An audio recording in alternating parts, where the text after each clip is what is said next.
রাজ্যে গ্রামীণ অর্থনীতিকে আরো শক্তিশালী করতে বড় পদক্ষেপ। স্বসহায়ক গোষ্ঠীর মহিলাদের স্বনির্ভর করে তুলতে সমৃদ্ধি 2.0 কর্মসূচির উদ্বোধন করলেন মুখ্যমন্ত্রী অধ্যাপক ডক্টর মানিক সাহা। রবীন্দ্র শতবার্ষিকী ভবনে গ্রামোন্নয়ন দপ্তর ও গ্রামীণ জীবিকা মিশনের যৌথ উদ্যোগে এই অনুষ্ঠানের আয়োজন করা হয়। উদ্বোধন করতে গিয়ে মুখ্যমন্ত্রী জানান, মহিলাদের অবদানের ফলে গ্রামীণ অর্থনীতিতে বৃদ্ধি হচ্ছে এবং রাজ্যের অভ্যন্তরীণ গড় উৎপাদন বৃদ্ধি পাচ্ছে।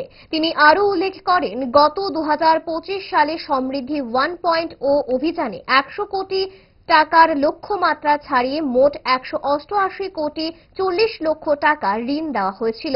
সেই সাফল্যের উপর ভিত্তি করে এবার শুরু হলো সমৃদ্ধি 2.0।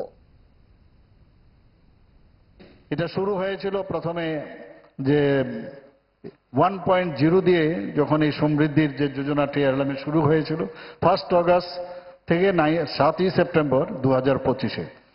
এই অভিযানের যে মেইন যে উদ্দেশ্য সেটা ছিল, আমার পূর্ববর্তী বক্তা এখানে চাকমা সাহেব বলেছেন, যে প্রথমে যে অ্যামাউন্ট রাখা হয়েছিল সমগ্র রাজ্যে প্রায় 100 কোটি টাকা, এবং ইন্ডিভিজুয়াল এন্টারপ্রাইজ যে ফাইন্যান্সিং তার জন্য মাত্র 10 কোটি টাকা রাখা হয়েছিল প্রথম।